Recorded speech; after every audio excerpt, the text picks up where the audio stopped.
It was founded as the Chicago Historical Society in 1856, when Chicago had less than 20 years of history to preserve. The museum added some really cool things to its collection in 2006 after a massive renovation that nearly tripled its exhibit space. Like the city's first L car, built in 1892. It took visitors to the World's Columbian Exposition. As part of the expansion, the museum built a new parking lot. Now, that doesn't sound too interesting until you find out that the remains of 81 people were unearthed as part of the excavation, including one body in a kind of iron casket that was popular in the 1850s.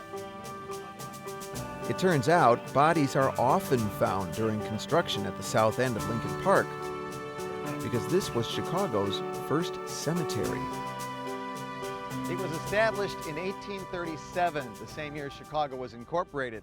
But whoever came up with the idea of putting a cemetery on the lakefront didn't know too much about public health.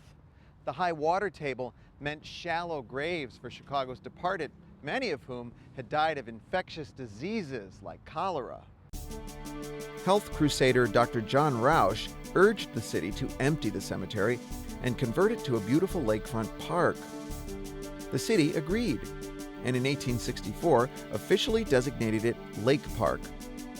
Designer Swain Nelson drained some marshes to form meadows and deepened others to create lagoons.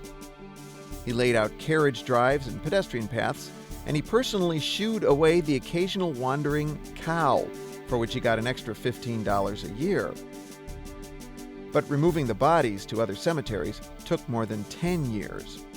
And as we now know, untold thousands of the departed never departed Lincoln Park.